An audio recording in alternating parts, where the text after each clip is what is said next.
Kalau dirimu pernah mengampuni seseorang kemarin dulu, jangan dihitung. Aku sudah mengampunimu kedua kali. Kalau kita pernah mengampuni orang 10 tahun lalu, kita masih bisa kerasukan roh kepahitan hari ini. Kalau kita tidak mau mengampuni, menyimpan dendam orang. 7 kali 70 kali itu hikmat yang luar biasa, artinya bukan menghitung berapa kali kau ampuni orang yang sama. Tapi setiap kali kau berkesempatan untuk ampuni dia sama seperti dirimu kalau jatuh lagi pagi ini. Padahal kemarin sudah diampuni sama Tuhan Yesus, Tuhan akan mengampunimu lagi.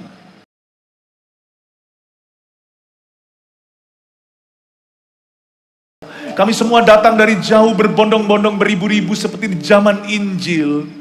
Karena semua orang haus akan Yesus, setiap jiwa butuh Tuhan. Kami datang bukan melihat pendeta, sekalipun pendeta hanyalah salurannya. Kami datang untuk menyaksikan Tuhan bekerja di hati orang. Roh Kudus bekerjalah, sembunyikan hamba di balik salib-Mu. Beritakan Injil ini di mana di situ ya Tuhan, batas sound system kami, Kau bawa dengan suara-Mu sendiri di dalam hati. Bagi setiap orang yang jauh mendengarnya, bahkan yang online sekarang. Angin membawa suara ini jauh sampai ke setiap kuping dan telinga. Sebab dari timbul pendengaran itu, muncul iman yang memerdekakan. Urapi Tuhan, dalam nama Yesus, haleluya, amin. Berikan tepuk tangan bagi Tuhan Yesus, haleluya. Kita maksimalkan, kita hanya 1 malam. Malam ini akan penuh dengan Roh Kudus. Kita sebut malam Pentakosta. Buka bersama dengan saya Yesaya pasal 11 ayat 1 sampai 3a. Bunyinya, suatu tunas akan keluar dari tunggul Isai, dan taruk yang akan tumbuh dari pangkalnya akan berbuah. Roh Tuhan akan ada padanya, roh hikmat dan pengertian, roh nasihat dan keperkasaan, roh pengenalan dan takut akan Tuhan. 3a bunyinya demikian. Ya, kesenangannya ialah takut akan Tuhan. Saya ingin bicara kepada Anda tentang sahabat saya yang paling karib, namanya Allah Roh Kudus. Saya ingin memperkenalkan beliau bukan sebagai teori atau teologia. Saya ingin memperkenalkan seorang pribadi yang nyata lewat firman Allah dan kesaksian dengan tujuan untuk menularkan. Sebab malam ini lidah api itu akan turun. Lebih dari sekedar lidah-lidah dari sorga. Dia akan turun sebagai seorang pribadi yang Anda akan kenal secara intim, yang menyertaimu mulai sekarang sampai Anda mati atau sampai Tuhan datang. Pribadi ketiga dari Allah Tritunggal adalah Allah Roh Kudus itu sendiri, yang sepenuhnya adalah Allah. Dia disebut sebagai pribadi ketiga bukan karena dia inferior, bukan karena dia lebih rendah, tapi pekerjaannya setelah kematian dan kebangkitan Yesus Kristus. Dimulailah zaman kepenuhan Roh Allah di dunia. Roh Kudus dicurahkan 2000 tahun lalu saat Pentakosta. Pentakosta bukan denominasi, bukan perdebatan gereja. Pentakosta bukan bahkan bukan sebuah keharusan, tapi sebuah kehausan bagi orang-orang yang merasa kering rohani, bahkan mati rohani. Saya percaya Roh Kudus hari ini masih merupakan janji Bapa bagi barang siapa yang memintanya. Tapi saya cerita dulu, Roh Kudus bukan hanya bahasa roh. Roh Kudus bukan hanya karunia-karunia roh. Roh Kudus bukan hanya orang sakit disembuhkan. Atau orang didoakan terjadi manifestasi. Contohnya yang paling kelihatan, orang rebah di dalam kuasa. Yang jadi perdebatan antar denominasi. Roh Kudus lebih dari itu. Saya ingin memperkenalkan Allah Roh Kudus ini kepada Kupang dan Nusa Tenggara Timur. Agar kita tidak hanya hati kita dipenuhi dengan agama. Kekristenan itu bukan agama, meskipun didaftarkan sebagai agama yang sah. Kekristenan itu hubungan dengan Allah.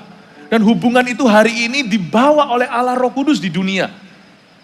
Roh Kuduslah yang memperkenalkan kita lebih dalam lagi akan firman Allah. Yesus berkata, ketika dia datang penghiburmu itu, lebih baik aku pergi. Kalau aku gak pergi secara fisik, dia gak akan dicurahkan. Kalau hari ini Yesus hanya hadir secara badan, berarti Tuhan Yesus ada di Galilea, ada di Timur Tengah, hanya ada di Israel sana. Mau ketemu harus janjian, tapi sekarang dia hadir dalam rohnya. Di kamar setiap kita, di kamar mandi bahkan, di mana kapanpun Anda berseru rasa haus sama dia di situ untuk menjamah. Yesus berkata lebih baik aku pergi. Kalau aku tidak pergi dia nggak akan datang. Dan kalau dia datang dia akan menginsafkan dunia. Dunia akan diinsafkan akan kebenaran, akan dosanya, akan penghakiman. Bukan hanya itu. Dia akan memberitahumu perkara-perkara yang akan datang. Dia akan mengingatkanmu akan firman yang kuajarkan. Dan dia akan memuliakan aku. Dan dia akan bersaksi tentang aku. Saya tidak mau mengenal Yesus Kristus Juru Selamat kita itu dari kedagingan. Atau hanya sekedar saya masuk sekolah teologi. Bagi orang yang dipanggil jadi pendeta itu penting saya tahu. Tapi bukan hanya itu. Sebab bukan dengan gagah dan perkasa kita. Tapi oleh kuat kuasa Roh Kudus kita bisa mengenal dia. Yang paling agen dengan A huruf besar yang bisa memperkenalkan kita kepada Yesus Kristus dengan cara yang benar. Karena dialah roh kebenaran, hanya Roh Kudus. Buku tidak bisa membawa kita jauh. Bahkan orang bisa selidiki Alkitab menjadi Farisi. Kalau kita tidak rendah hati, muka hati, Roh Kudus tuntun aku. Dialah roh kebenaran. Siapa lagi yang bisa membuat kita lebih kenal Yesus? Kalau bukan Allah Roh Kudus. Kalau bukan rohnya sendiri. Roh Kudus itu rohnya Yesus. Coba saya jelaskan sekarang ya. Di ayat pertama, Yesaya pasal 11. Suatu tunas akan keluar dari tunggul Isai. Dan taruk yang akan tumbuh dari pangkalnya akan berbuah. Tunas di sini tiada lain adalah Yesus Kristus. Ini ayat 1 tentang Mesias, Juru Selamat kita. Yang menulis kitab Yesaya, ya Nabi Yesaya. Sebenarnya yang menulis Alkitab itu Roh Kudus. Lewat jari jemari orang-orang pilihan Allah. Ada dokter Lukas yang menulis perjanjian baru. Ada rasul-rasul, Paulus banyak sekali di perjanjian baru. Lalu di nabi-nabi di perjanjian lama, Musa pun menulis beberapa. Tapi semua yang menulis itu Roh Kudus. Di surat Timotius dikatakan, Roh Allah lah yang menghembusi, sehingga firman ini inspirasi. Jadi sebenarnya Roh Kudus, coba lihat ya, Roh Kudus kalau tulis firman dia, Roh Kudus itu sifatnya rendah hati. Namanya rohnya Yesus, gak ada perbedaan. Roh Kudus ya seperti Yesus, Yesus ya seperti Roh Kudus. Ketiganya adalah satu. Dengarkan baik-baik ayat pertama, cara Roh Kudus tulis firman ini. Suatu tunas akan keluar dari tunggul Isai. Rendah hatinya luar biasa. Rendah hati sekali. Menyebut Tuhan Yesus itu keturunan Isai. Kenapa gak disebut keturunan Daud? Kan lebih hebat. Isai itu papanya Daud. Kurang dikenal sama masyarakat. Sama orang Kristen gak ngerti. Kalau gak saya ceritakan gini, pasti banyak orang di sini nggak menyadari Isai itu adalah ayah Raja Daud. Tapi kalau Yesus disebut dia adalah anak Daud, semua orang tahu. Orang kalau penuh Roh Kudus itu nggak akan sok-sokan. Lu tahu nggak gua kenal siapa? Ngerti nggak koneksiku siapa? Dia nggak akan membesarkan diri atas dasar manusia. Orang yang penuh Roh Kudus itu rendah hati. Seperti Yesus, aku lemah lembut dan rendah hati. Sekarang Roh Kudus mengajari kita yang sama. Bahkan mengingatkan kita akan teladan Yesus Kristus Juru Selamat kita. Bahwa kita pun harus rendah hati. Roh Kudus kalau tulis ayat begini. Suatu tunas akan keluar dari tanggul Isai. Dari tunggul Isai. Bukan Daudnya, Isainya. Cara ngalami Roh Kudus itu gampang. Tidak perlu ditumpangi tangan pendeta terkenal. Jangan-jangan kalau kita terlalu mengidolakan pendeta, nanti urapan dicabut dari dia. Karena lama-lama nanti Tuhan akan menganggap dia saingan Tuhan. Dia mencoba untuk menyaingi Allah. Kita semua ini hanya debu tanah. Saya ini hanya sapu lidinya. Sama. 11-12 kita ini daging darah. Hanya Yesus yang patut ditinggikan. Kalau Yesus aja tidak meninggikan dirinya. Rohnya Yesus aja gak sok-sokan. Roh Kudus itu menjelaskan silsilah Yesus itu dari tunggulnya Isai. Cara mengalami Roh Kudus dan kepenuhan itu gampang. Rendah hati aja datang seperti kanak-kanak. Tapi saya nggak punya uang. Bukankah Injil harus diberitakan pada orang miskin? Bukankah berbahagialah orang yang miskin di hadapan Allah? Bukankah Petrus berkata, emas perak tidak kupunya, apa yang kuberikan padamu. Lalu orang lumpuh dari lahir itu sembuh. Justru mujizat itu nyata. Kalau kita itu apa adanya. Kalau kita itu rendah hati, datang ke dia itu dengan pas-pasan saja. Iman kita juga gak usah besar. Saya gak bisa ngalami mujizat, Pastor Philip. Karena imanku ini gak kuat. Jangan-jangan orang yang merasa imannya kuat nanti akan sok-sokan. Iman datang ke Tuhan itu pas-pasan aja.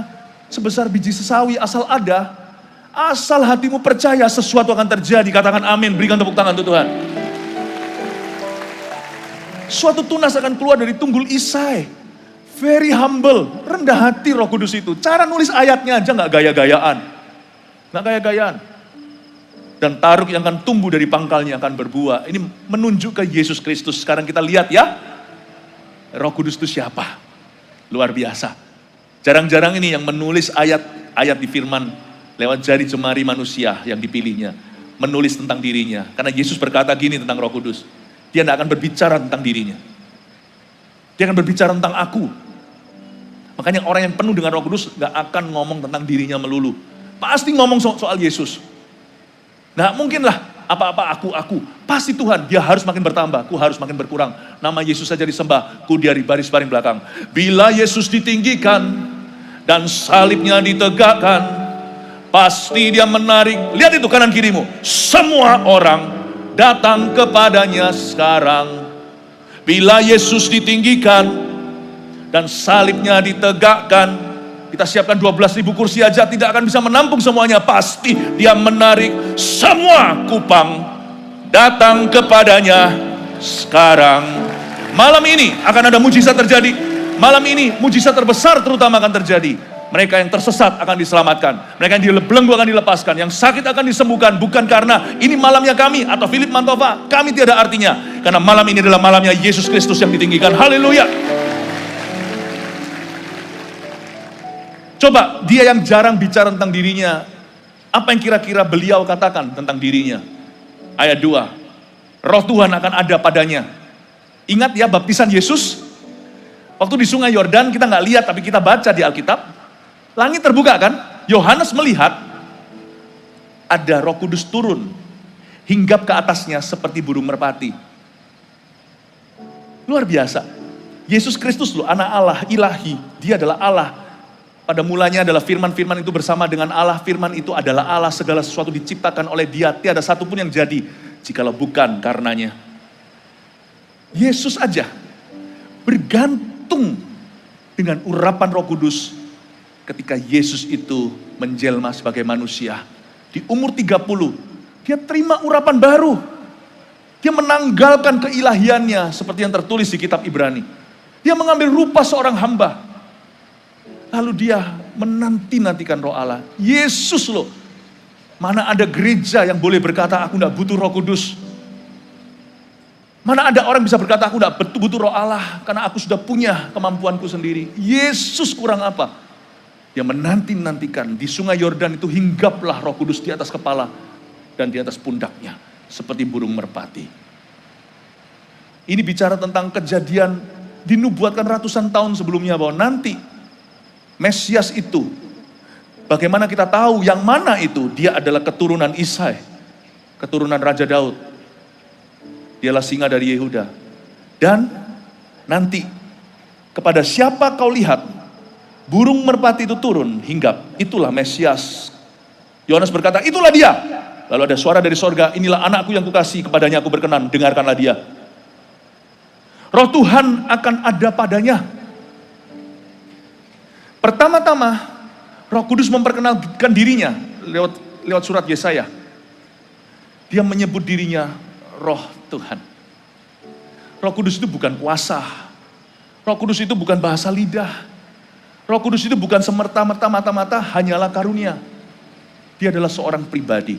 Saya dari kecil itu sudah Kristen. Karena saya ikut iman ibu.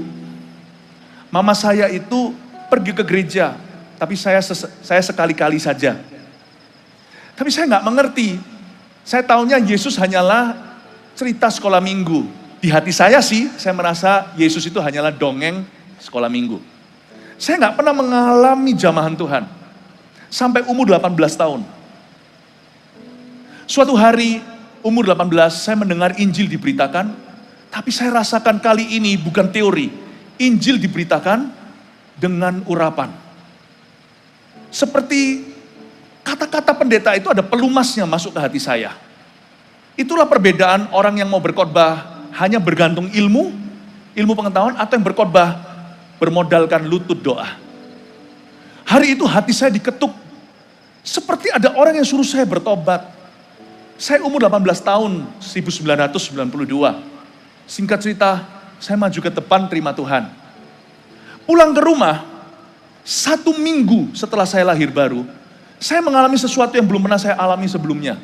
Kepala saya ini kesaksian ya, gak harus kejadian sama. Allah kita itu kreatif.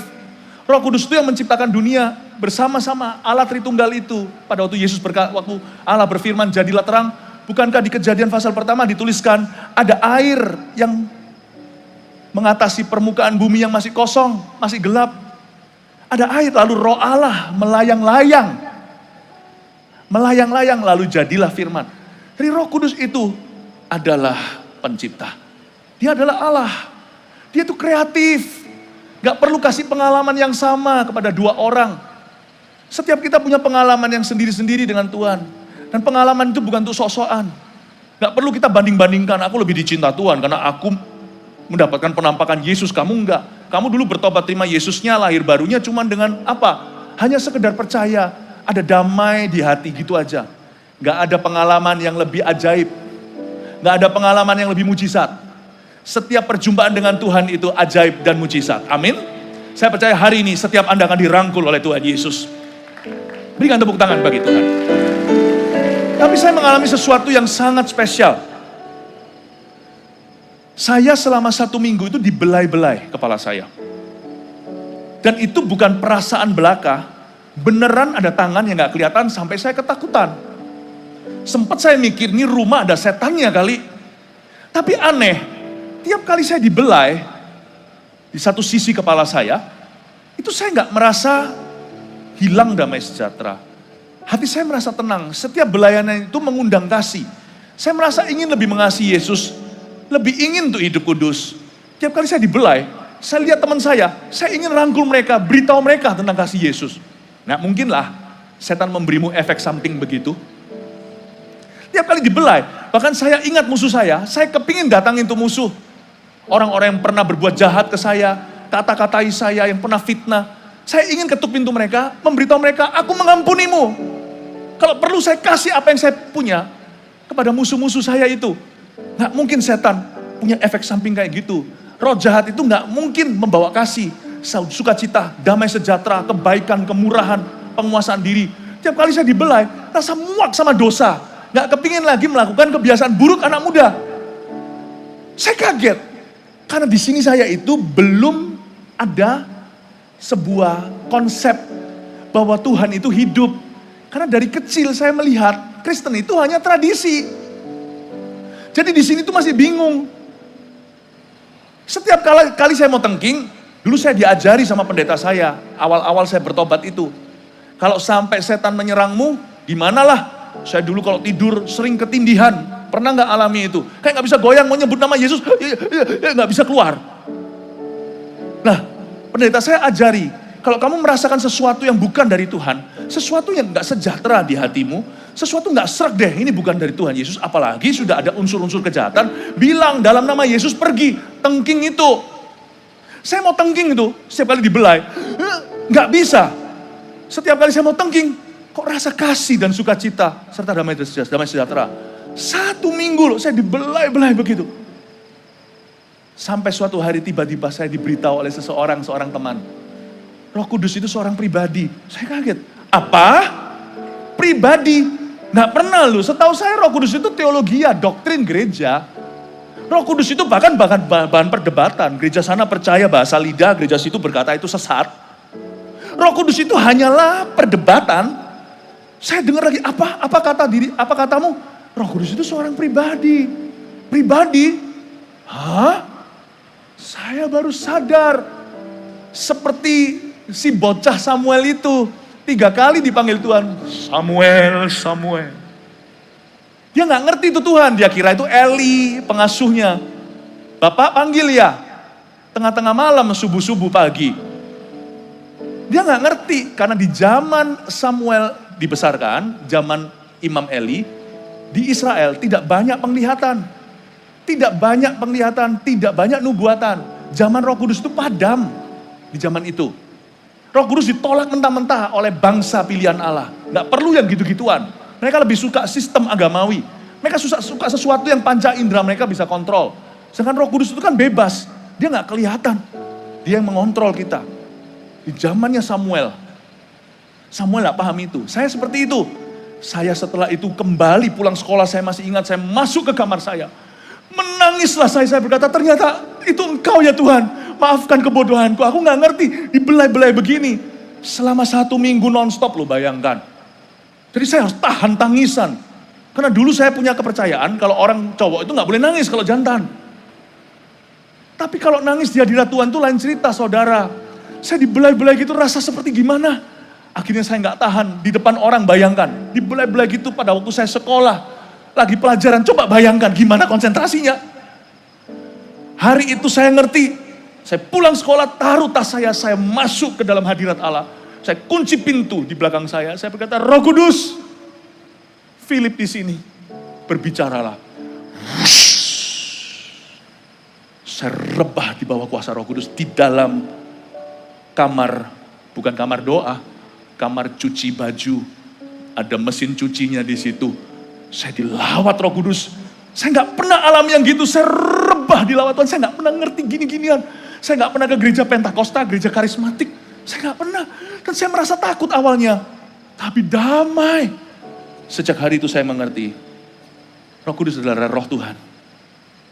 The Spirit of the Lord. Dia adalah seorang pribadi. Tahukah Anda? Sekalipun di sini ada puluhan ribu orang, pribadi yang lebih nyata dari orang di sebelah kanan kirimu, bahkan semua orang di sini jadikan satu, adalah Allah Roh Kudus yang sekarang sedang melayang-layang di atas kita, sekalipun tidak kelihatan mata. Yang percaya, yang haus akan bisa merasakannya. Roh Tuhan ada padanya. Roh yang sama itu yang hinggap pada Kristus, sekarang Kristus utus ke dalam hidup kita. Roh hikmat dan pengertian, katakan roh hikmat dan pengertian. Katakan dengan keras, roh hikmat dan pengertian. Wah, Roh Kudus itu kalau memenuhi hidup kita, bukan kita akan dapat hikmat, tapi kita akan dapat roh hikmat. Kalau Anda baca hikmat itu apa, pengertian itu apa, coba baca kitab Injil. Anda pasti akan terkagum-kagum sama Yesus Kristus. Yesus Kristus, Tuhan Yesus, berkali-kali dijebak oleh pertanyaan sama si Farisi dan ahli Taurat.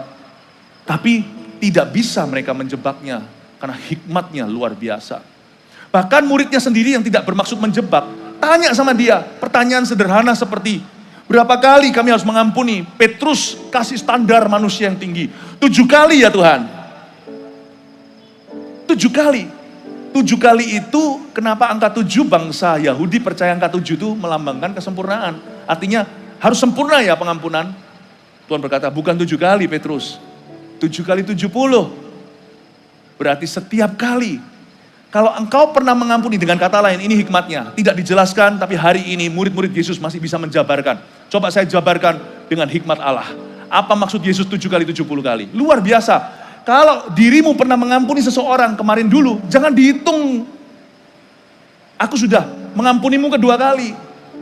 Kalau kita pernah mengampuni orang 10 tahun lalu, kita masih bisa kerasukan roh kepahitan hari ini. Kalau kita tidak mau mengampuni, menyimpan dendam orang. 7 kali 70 kali itu hikmat yang luar biasa, artinya bukan menghitung berapa kali kau ampuni orang yang sama. Tapi setiap kali kau berkesempatan untuk ampuni dia sama seperti dirimu kalau jatuh lagi pagi ini. Padahal kemarin sudah diampuni sama Tuhan Yesus, Tuhan akan mengampunimu lagi. Wow, hikmatnya itu wow. Lalu Yesus ditanyakan, lalu Yesus tambahkan, barang siapa menampar pipi kananmu, kasih pipi kirimu. Oh, kok enak, orang kalau tampar pipi kanan, ya saya tampar pipi kirinya lah. Tapi Tuhan bilang jangan, kalau kamu menampar mereka, kamu jadi seperti mereka, dikutuki seperti mereka, dihukum Allah. Kalau orang menamparmu dengan pipi kananmu, kamu tidak akan mati enggak? Kalau untuk menampar pipi kananmu, mereka harus pakai tangan kiri. Sedangkan sebagian besar manusia itu bertangan kanan. Bukan kidal. Pukulan kiri, tangan lebih lemah, tidak akan membuatmu KO. Tapi akan membuatmu sadar, membuatmu waspada. Ini hikmat Allah. Kalau kamu kasih pipi kirimu, bukan untuk ditampar lagi, kamu kasih pipi kiri, berarti kamu dan orang yang menamparmu beda. Beda liga, beda level, beda dunia. Dia penampar, kamu akan menjadi pengasih. Bukankah kasih pipi kiri? Pengasih, yang sana nampar, penampar. Yang sini ngasih, pemberi. Jangan mau sama dengan orang yang menganiayamu. Mereka bisa menamparmu. Kamu harus terus memberi. Mereka akan dikutuki, kamu akan diberkati. Kasih tepuk tangan bagi Tuhan. Wow, hikmat-Mu Tuhan. Hikmat-Mu. Orang Saduki coba jebak dia dengan sebuah pertanyaan. Karena mereka tidak percaya kebangkitan. Bedanya orang Saduki dan Farisi di sini. Orang Farisi itu peraturan. Orang Saduki nggak percaya kebangkitan. Orang Farisi percaya kebangkitan. Tapi mereka tidak mau mengasihi. Orang Saduki jebak dia. Bagaimana kalau ada satu orang mati, lalu dia menikah dengan saudaranya, seorang perempuan, jadi janda. Kan hukum di Israel gitu. Harus menikah dengan saudaranya yang masih bujangan. 7 mati meninggal itu istri siapa tuh di sorga? Kebangkitan yang akan datang, Tuhan jawab, kamu jangan sesat, orang hidup tidak kawin mengawinkan, nanti di sorga. Lalu Tuhan berkata gini, dan Tuhan, Allahmu itu bukan Allah orang mati, bukankah dia menyebut dirinya, aku Allah Abraham, Ishak dan Yakub? Berarti orang-orang yang kau sebut mati itu, mereka sekarang hidup, cuma di alam yang lain, yaitu di sorga. Tuhan lemparkan kembali ke mereka, kamu masuk sorga gak? Percaya aja kagak? Percaya sorga aja tidak? Wah, keantem kembali. Mereka tadinya mau ngantem Yesus, keantem dengan pertanyaan Yesus. Wow, hikmatnya. Dari mana hikmatnya Tuhan itu? Dengar Bapak Ibu Saudara, permulaan bangunnya Kupang. Saya bicara tentang kerajaan Allah, tapi izinkan saya juga bicara untuk kepentingan kota. Kupang kalau mau bangkit, Indonesia Timur bangkit. Bukan dimulai bahkan dengan pendidikan. Berapa banyak orang pinter, tapi menjadi jahat, dan menjadi orang-orang yang mementingkan dirinya. Harus dimulai dengan memiliki roh hikmat. Permulaan hikmat adalah takut akan Tuhan. Dan orang-orang yang mendapatkan, yang dipenuhi Roh Kudus, mereka pasti menjadi orang-orang yang punya roh hikmat, roh pengertian. Tiba-tiba Tuhan akan ajari Anda yang gak bisa bahasa asing, bisa bahasa asing. Yang gak bisa melukis, mulai bisa melukis. Yang gak bisa merancang, mulai jadi arsitek. Yang belajarnya pas-pasan, kata orang IQ-nya jongkok, intelektualnya gak seberapa. Coba lihat bagaimana Roh Kudus memenuhi para nelayan yang tidak berpendidikan. Dan mereka semua menjadi rasul-rasul yang mengubahkan dunia. Dengar baik-baik, waktu saya kecil, mereka menyebut saya dengan satu panggilan. Karena waktu saya kecil itu, kaki saya bengkok, tangan saya juga banyak sekali. Saya ini termasuk seperti anak yang cacat. Pernah pakai itu loh, sepatu polio, sepatu besi. Umur 6 tahun, anak Anda sudah bisa baca. Saya nggak bisa tulis nama saya. Saya nggak ingat kelas saya. Dari kecil saya sudah terlalu kenyang dipanggil dengan julukan-julukan. Salah satu julukan yang melekat sama saya adalah si bodoh, si idiot itu. Saya dari kecil udah kenyang dipanggil si idiot. Tetapi ketika Roh Kudus memenuhi saya umur 18 tahun, anak muda, bang. Dari mana saya enggak tahu. Bukan berarti kita nggak perlu belajar ya. Oh, saya sudah penuh Roh Kudus, saya besok yang mahasiswa yang mau ujian nggak usah belajar. Roh Kudus dalam saya, dia sudah punya semua jawabannya. Maaf ya, Roh Kudus nggak memberimu contekan. Tapi kalau Roh Kudus memenuhimu, kau punya roh hikmat. Apa yang kau pelajari itu di bawahmu, tidak mengatasimu. Kita mengatasi apa yang kita pelajari. Kita berada di atasnya. Tuhan memberi kita purpose, memberi kita tujuan. Bahasa Inggris saya putus-putus. Tuhan mengubah otak si idiot ini untuk bisa menguasai bahasa. Saya di Indonesia itu cuma SD. Saya pindah-pindah negara, pertama karena sakit, lalu karena alasan yang lain. Tapi saya pulang ke Indonesia, saya minta sama Tuhan. Tiap hari saya penuh Roh Kudus. Dan setiap kali saya belajar bahasa Indonesia, saya belajar dengan baik-baik untuk saya khotbah. Saya bisa tulis buku bahkan. Saya bisa edit dan bisa mengkoreksi tulisan orang malahan. Saya beritahu bukan karena saya jenius. Karena saya tetap si idiot itu. Tapi sekarang di dalam diriku ini bukan aku lagi, tapi Roh Kudus yang bekerja melaluiku. Roh Kudus bisa bekerja di dalam diri orang Kupang. Allah akan memberimu hikmat. Kalau Tuhan memberimu hikmat dan memenuhimu dengan Roh Kudus, jawaban kebutuhan Indonesia Timur terletak pada kebangunan rohani pertama-tama. Nanti Tuhan akan munculkan mahasiswa-mahasiswa yang berbakat. Orang yang bakatnya pas-pasan tiba-tiba akan menonjol bakatnya. Saya beritahu ya, Roh Kudus akan mengajarimu berbagai macam hikmat. Roh Kudus yang sama yang dicurahkan atas seorang raja, yaitu Raja Salomo, yang memberinya hikmat dalam segala sesuatu.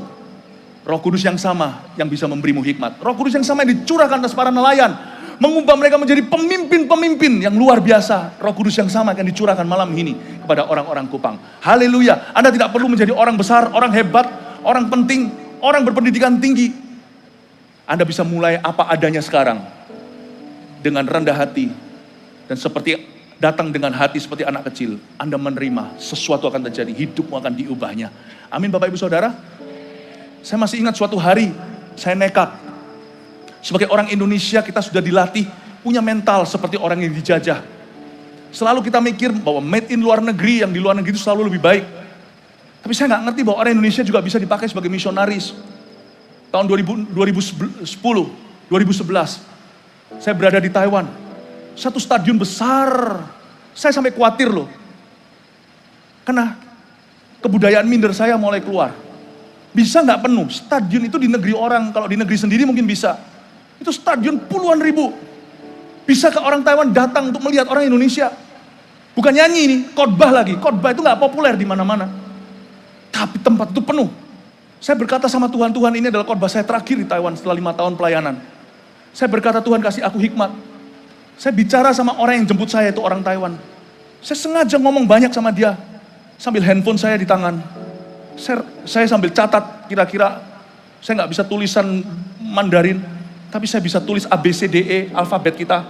Saya tuliskan gini, saya ngomong sama dia, saya catat. Sampailah saya di stadion itu, saya beritahu sama penerjemah saya nggak perlu kau terjemahkan. Saya khotbah pakai bahasa Taiwan. Saya masih ingat 2011 di stadion itu. Saya ngomong ini bukan untuk meninggikan diri. Saya beritahu Roh Kudus bisa pakai nelayan, Roh Kudus bisa pakai kita. Sebab orang yang terima Yesus, Roh Kudus tinggal dalam dirinya, roh hikmat ada di dalamnya. Kalau Anda lihat, semua cerita Yesus, hikmat dan bijaksananya, pengertian beliau di kitab Injil Matius, Markus, Lukas, Yohanes, itu semua adalah milikmu. Sebab roh sama yang hingga pada Yesus, sekarang tinggal di dalam dirimu. Dialah roh hikmat segala pengertian. Semua hikmat Yesus ada di dalam diri Anda. Kasih tepuk tangan untuk Tuhan. Saya tidak ajari Anda untuk percaya diri, saya ajari Anda untuk percaya Tuhan. Dengar baik-baik Kupang dan Nusa Tenggara Timur. Dan Indonesia Timur yang saya kasih dan saya terbeban. Semua hikmat Yesus di Alkitab. Itu sudah ada di dalam dirimu. Semua yang kau kagumi akan Tuhan kita itu, semua sudah ada di dalam dirimu. Ketika Roh Kudus memenuhimu. Letakkan tangan di dada, katakan, Roh Kudus penuhi aku. Berikan tepuk tangan untuk Tuhan. Roh nasihat dan keperkasaan, katakan roh nasihat dan keperkasaan. Oh haleluya. Tuhan akan angkat derajat orang-orang yang penuh dengan Roh Kudus dari orang-orang yang perlu dikonselingin menjadi orang-orang yang memberi nasihat. Salah satu manifestasi Roh Kudus ketika memenuhi seorang anak Tuhan. Pasti anak Tuhan lah. Anak setan gak akan dipenuhi Roh Kudus kecuali dia bertobat dulu dari setannya. Ketika Roh Kudus memenuhi orang Kristen, orang yang mengaku Yesus sebagai Kristus, maka orang itu akan kata-katanya akan berbobot. Salah satu tanda bahwa Roh Kudus itu penuh dan tinggal dalam diri seseorang adalah kata-katanya berkualitas. Dia adalah roh nasihat. Penasehat ajaib, Allah yang perkasa, Bapa yang kekal, Raja damai. Sambutlah dia, Yesus Tuhan, Juru Selamat dunia. Penasehat ajaib, Allah yang perkasa, Bapa yang kekal, Raja damai. Sambutlah dia, Yesus Tuhan, Juru Selamat dunia. Listen, dengarkan baik-baik. Penasehat itu tinggal di dalam kita. Roh nasihat dan keperkasaan. Tuhan Yesus memberikan kepada kita kemampuan untuk berbicara dengan bobot. Makanya orang yang penuh Roh Kudus, mulutnya bisa dipegang. Tepat janji. Kata-katanya mengandung kuasa. Sejak saya kepenuhan Roh Kudus, terutama tahun 1995 hingga hari ini, saya sangat hati-hati. Itu pun berkali-kali masih aja kita bisa salah bicara. Apalagi orang yang los-losan, lepasan, tidak ada kekang pada mulutnya. Kita harus jaga. Kita ngomong apa itu ada kuasanya. Kita bicara apa ada kuasanya. Hati-hati. Mulut kita itu penuh dengan kuasa. Kalau sudah dipenuhi dengan lidah api, roh nasihat, Tuhan memberi kita kemampuan untuk bisa berbicara dengan kuat kuasa Roh Kudus. Bukan hanya itu, doa-doa kita pun akan penuh dengan kuasa. Ada kata keperkasaan di situ. Roh Kudus itu bukan hanya maha kasih, dia penuh dengan kuasa. Saya kasih kesaksian sederhana, meskipun hati-hati ya, jangan pernah anggap Roh Kudus itu sebagai jimat. Roh Kudus itu sebagai kuasa guna-guna, gendam segala. Roh Kudus tidak bisa dijadikan tuyul seseorang atau dijadikan seperti roh jahat kiriman. Gak bisa. Kebanyakan orang itu cuma suka perbuatan Roh Kudus yang sifatnya fisik, yang sifatnya jasmani. Loh, itu iya. Persis seperti Yesus Kristus waktu Roh Kudus hinggap pada Yesus Kristus dalam pelayanannya di atas muka bumi. Yesus kan menghadapi satu orang lumpuh yang diturunkan dari atap tuh. 4 orang beriman. Karena tempatnya sesak-sesak ya kan. Lalu diturunkan di tengah-tengah. Lalu mereka semuanya menunggu-nunggu Yesus akan sembuhkan orang itu atau enggak. Ketika Yesus berkata sama si lumpuh itu, dosamu disembuhkan. Orang-orang itu berkata, dia menghujat. Siapa bisa sembuhkan dosa? Siapa bisa ampuni dosa kecuali Allah. Karena mereka nggak percaya Yesus adalah Allah. Mereka hanya percaya Yesus hanyalah nabi. Yesus hanyalah guru atau rabi. Tapi Yesus tahu baca pikirannya, karena Yesus maha tahu. Langsung dia berkata, mana lebih gampang? Berkata, hai kamu si lumpuh, dosamu diampuni, atau angkatlah tilammu dan berjalanlah, supaya kamu tahu bahwa anak manusia punya kuasa untuk mengampuni dosa. Yesus itu rendah hati ya, sekalipun dia bisa sebut dia anak Allah, bahkan Allah, dia sebut dia anak manusia. Merendahkan hati itulah permulaan kuasa. Dan dia berkata, anak manusia punya kuasa untuk mengampuni dosa. Dia bicara fakta. Dan dia berkata, hai lumpuh, berdiri, angkatlah tilammu, go home, pulang ke rumah. Mereka tercengang ketika si lumpuh itu berjalan. Ada 2 macam pekerjaan Tuhan hari itu yang dilakukan dalam kuat kuasa Roh Kudus lewat pelayanan Yesus. Dia melakukan operasi di luar, orang itu lumpuh berjalan. Tapi Tuhan juga melakukan operasi di dalam. Banyak orang hanya suka pekerjaan Roh Kudus yang demonstrasinya bisa kelihatan. Lumpuh berjalan. Tapi tahukah, Roh Kudus juga mengerjakan buah-buah roh yang tidak kelihatan. Salah satunya adalah karena dia adalah roh nasihat. Dia akan mulai mengoperasi gaya bicara kita. Kelihatan kalau orang itu penuh sama Roh Kudus, mulutnya akan beda. Dia nggak akan tahan lagi sama rokok, saya yakin itu. Nggak bisa, meskipun nggak ada ayatnya, rokok boleh atau enggak. Nggak bisa, karena kalau mulut ini sudah dipisahkan, dikuduskan. Nggak mungkin lah kita bisa sambil ngerokok, sambil nyanyi, itu nggak bisa. Susah, coba silakan dicoba, nggak bisa. Nggak bisa, harus salah satu dulu, gantian. Dan Roh Kudus nggak suka gantian, dia nggak suka digilir. Roh Kudus itu Allah, dia mau jadi satu-satunya. Dia mau Yesus ditinggikan dan dia satu-satunya. Mulutnya itu kalau sudah dipisahkan, dikhususkan untuk pekerjaan Allah, dikhususkan untuk kerajaan Tuhan, mulutnya pasti nggak tahan. Kena nikotin, nggak akan bisa tahan, nggak bisa. Sebab bukan hanya itu, Roh Kudus melakukan pekerjaan yang nggak kelihatan, bukan hanya yang demonstratif, yang kelihatan secara jasmani. Roh Kudus akan mengoperasi dari dalam, mengubah orang itu yang selalu jadi korban, orang itu seorang pendosa, menjadi seorang penasehat. Luar biasa loh. Dia mulai mengubahkan kita dari dalam, bukan hanya lumpuh berjalan. Dia mulai mengubah orang yang selalu menjadi sampah sorga, berubah menjadi penasehat. Luar biasa ya. Bukan hanya itu, keperkasaan, power. Dulunya orang itu lemah. Artinya penuh kelemahan, tidak berdaya. Jangankan nolong orang lain. Nolong orang lain mana bisa. Dia tolong dirinya sendiri aja gak mampu kok. Tapi Roh Kudus itu menjadi roh keperkasaan. Kenapa? Dulu orang itu gak mampu tolong sendiri, sekarang dia bahkan bisa tolong orang. Bahkan dia bisa selamatkan seluruh keluarganya. Kisah Para Rasul 16 ayat 31. Barang siapa percaya kepada Tuhan, seluruh isi rumah tangannya diselamatkan. Dan dia bisa selamatkan banyak orang. Aneh. Sepasang papa mama orang tua pun heran melihat perubahan hidupmu. Yang anak-anak muda misalnya. Ini orang dulu ini adalah seorang pemuda yang bermasalah. Sekarang dia jadi pemenang jiwa. Dulu dia penjala ikan biasa, sekarang dia menjadi penjala manusia. Roh keperkasaan. Dulunya gagap, sekarang bisa berkhotbah. Luar biasa. Saya pernah mengalami sesuatu. 2 sesuatu, bukan sesuatu. Saya masih ingat ketika saya baru lahir, tidak lama setelah itu. Setelah saya penuh dengan Roh Kudus tahun 95. Saya berdoa di sebuah rumah. Waktu saya berdoa itu saya dilawat sama Tuhan. Dan saya mulai doakan teman-teman saya. Ini kejadian sekali aja dalam hidup saya belum lihat ini diulangi dalam kehidupan saya. Saya berdoa untuk teman-teman saya itu ada di luar. Bukan di luar, di rumah saya, tapi lagi ada di ruang tamu, di kamar ini, di situ. Waktu itu saya tinggal di rumah yang cukup besar.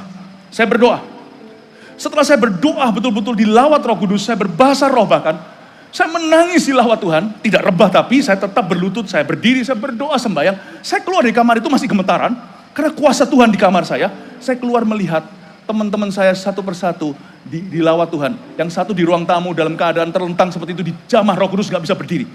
Di kamar satunya lagi, di mana-mana saya lihat semua dengar tangisan, semua berkata sedang berseru sama Tuhan. Saya kaget loh, gak pernah loh. Doa saya dulu itu hanyalah untuk diriku sendiri. Tuhan tolonglah, ampunilah, dikit-dikit ampunilah, ampunilah. Selalu tertuduh, selalu salah, selalu cuma minta maaf sama Tuhan, ampunilah, ampunilah. Sekarang doa saya dibawa Tuhan kepada level perkasa.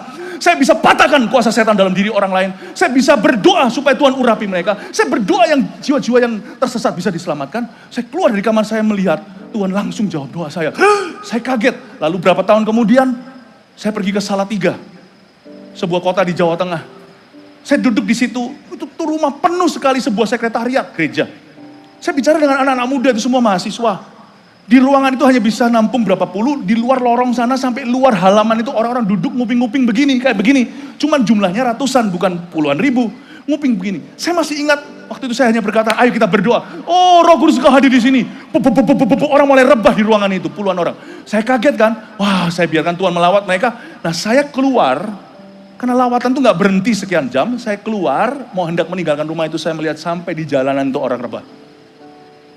Saya berkata, Tuhan, saya ini, si idiot ini, si bodoh ini, gak pernah bayangkan hari seperti ini akan tiba dalam hidup saya. Kenapa kau buat doaku perkasa? Seperti Roh Kudus memberi saya pengertian. Sebab ketika engkau berserah kepada aku, Roh Kudus akan berkuasa lewat hidupmu. Dan doa-doamu akan menjadi perkasa. Penginjilanmu akan menjadi perkasa. Saya terkejut sekali. Ternyata orang Kristen itu bukan dikasih roh agama sama Tuhan. Dikasih roh kuasa sama Tuhan. Sehingga engkau akan menginjil. Dari malam ini saya bernubuat dalam nama Yesus. Dengar baik-baik semua yang punya telinga. Mulai malam ini. Kita kira malam Pentakosta hanya malam ini. Bukan. Dari malam ini. Injil akan tersebar sampai ke semua pelosok Nusa Tenggara Timur dari semua yang diwakili. Setiap kota yang diwakili di sini. Anda akan menjadi penjala manusia. Anda datang sebagai orang yang dikalahkan sama setan. Anda datang sebagai orang yang merasa diri korban. Selalu minta maaf, minta ampun saja.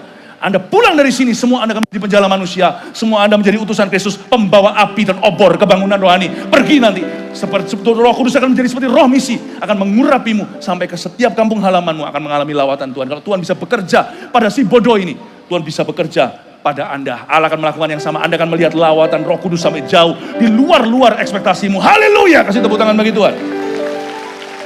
Terakhir, roh pengenalan dan takut akan Tuhan. Katakan roh pengenalan dan takut akan Tuhan. Oh haleluya. Roh Kudus itu dicurahkan supaya kita itu bisa kenal Tuhan. Bukan kuasa dulu. Tuhan. Aneh ya. Orang diajari juga tidak bisa berubah-ubah. Tapi sekali dia dijamah sama Roh Kudus, dia bisa tahu tuh setelah itu. Apa yang mendukakan hati Tuhan, dia mengerti. Apa yang Tuhan suka, apa yang Tuhan tidak suka, dia bisa bedakan. Ini yang ditulis di dalam kitab Perjanjian Baru maupun Perjanjian Lama. Dan aku akan mencurahkan rohku. Dan aku akan mengampuni dosa mereka dan tidak mengingat lagi kesalahan mereka. Dan hukumku akan ditulis bukan pada loh batu tapi loh hati. Pelayanan Roh Kudus itu membuat kita semua akan mengenal Tuhan. Bapak Ibu Saudara, kalau kita hanya coba mengenal Tuhan dengan kemampuan kita, hanya sebatas saja. Tapi kalau Roh Kudus itu benar-benar bekerja dalam gereja, di dalam kota, di dalam jiwa seseorang, Anda akan mengenal Tuhan sekalipun Anda tidak diajari. Dan terakhir itu, roh takut akan Tuhan. Katakan roh takut akan Tuhan. Tahukah Roh Kudus itu tugasnya, dia punya satu misi dalam kehidupan kita. Yaitu mengajarkan kita untuk tunduk, menundukkan diri sama kehendak Allah. Roh Kudus itu roh penundukan kepada Tuhan. Kesenangannya ialah takut akan Tuhan. Orang yang penuh Roh Kudus, pasti makin hari makin cinta Yesus, makin benci dosa, bukan sebaliknya. Roh Kudus itu roh takut akan Tuhan. Mengajari kita untuk menghormati nama Tuhan. Menghargai firman Tuhan. Untuk tunduk kepada Tuhan Yesus. Tidak heran ketika Roh Kudus hadir. Karena firman Tuhan berkata, di mana ada roh Allah, di situ ada roh kemerdekaan. Ketika Roh Kudus hadir secara nyata, urapan Tuhan tiba-tiba ada aja orang yang teriak. Seperti memberontak. Dan orang-orang yang kurang berpengalaman, kadang-kadang salah kira, salah sangka. Makanya inilah peran sang hamba Tuhan untuk menjelaskan bahwa yang teriak itu bukan Roh Kudus. Sama Roh Kudus gak gitu kelakuannya. Yang teriak itu roh jahat, yang gak tahan sama Roh Allah. Itu yang gak tahan. Mereka yang masih menyimpan kepahitan, mereka yang terlibat dalam okultisme, dalam dosa seks yang berkelamaan, mereka yang kena narkoba, diikat sama sabu-sabu, orang-orang yang masih tidak mau mengampuni papanya, ayahnya, yang kayak begini ini, yang mau bunuh diri, ini teriak dulu. Nah, sehingga banyak orang terkejut, lihat lu, kenapa Roh Kudus buat orang teriak-teriak? Bukan, Roh Kudus itu roh takut akan Tuhan, kesenangannya adalah takut akan Allah. Dia ajarkan kita untuk tunduk pada kehendak Allah. Dan pada waktu roh itu dicurahkan, ada roh di dalam diri orang yang belum beres tuh, yang akan memberontak, tidak tahan. Dan dia teriak. Teriak sebagai bentuk tidak tahan di dalamnya. Api-api panas. Seperti zaman Filipus di Samaria. Semua setan-setan itu keluar dari orang-orang, termasuk orang-orang lumpuh. Yang sakitnya bukan secara fisik, tapi sakitnya karena kutuk. Itu keluar dari mereka dengan jeritan-jeritan yang dahsyat. Roh jahat itu gak tahan. Ketika Roh Kudus tiba karena dia membawa kemerdekaan. Diajari tunduk gak mau, orangnya mau. Tapi roh jahat di dalam diri orang itu yang sudah berabad-abad memberontak. Karena itu terjadi peperangan rohani. Tapi setelah episode teriak-teriak itu selesai, orang itu akan dituntun tiap hari untuk tunduk pada kehendak Allah. Seperti Roh Kudus di zamannya pelayanan Tuhan Yesus selalu memberinya kekuatan. Ketika di Getsemani untuk berkata, bukan kehendakku, tapi kehendakmu Bapa yang terjadi. Roh itu akan mengajarkan kita yang sama. Orang yang punya Roh Kudus itu punya kekang, punya rasa takut. Saya dulu kalau emosi saya masih ingat, aduh saya ini anak muda yang emosian. Tapi sejak saya mendekat sama Roh Kudus, bukan berarti saya gak bisa berbuat dosa, bisa. Tapi rintangannya banyak, rintangannya dari dalam. Tuhan itu menjadi penguasaan diriku. Tiap kali saya emosi, ya perut saya itu keram. Itu salah satu perjanjian saya dengan Tuhan. Roh Kudus itu bantu saya, sehingga saya gak langsung kalap. Bisa perut saya keram. Saya diingatkan, sabar. Karena salah satu buah roh yang utama adalah kesabaran. Bapak ibu saudara, jangan Anda khawatir. Aku ini gak bisa lepas dari dosaku, bisa. Biar Roh Kudus yang membantumu, Roma 8 dalam kelemahan. Bahkan dia memberimu bahasa lidah. Memberimu karunia untuk bisa berdoa sembahyang ketika Anda tidak tahu mau gimana doakan. Ketika Anda frustrasi dengan diri sendiri, termasuk dengan orang lain. Anda bisa bypass, Anda bisa berdoa langsung ke tahta Bapa. Tanpa melalui akal budimu yang selalu menentangmu. Mungkinkah Tuhankah atau ini perasaanku? Luar biasa, Roh Kudus itu cukup bagimu. Untuk bisa membantumu dalam kelemahanmu. Pornografi, masturbasi, dan semua dosa-dosa itu. Dan malam Pentakosta bukan untuk orang-orang suci. Malam Pentakosta untuk orang-orang lemah. Orang-orang yang berkata, aku butuh Roh Kudus. Aku butuh campur tangannya. Seperti pendeta itu tadi yang berbicara. Dia emosian waktu masih muda. Tapi aku bisa. Aku akan bergantung dengan Roh Kudus. Aku sekarang mengerti bukan dengan gagah perkasa manusia. Aku berhasil mengatasi kelemahanku. Tapi oleh kuat kuasa Roh Kudus di dalam diriku. Hari ini aku membuka diri untuk diurapi. Yang membuka diri untuk diurapi, berikan tepuk tangan untuk Tuhan Yesus. Terima kasih Tuhan, terpujilah namamu.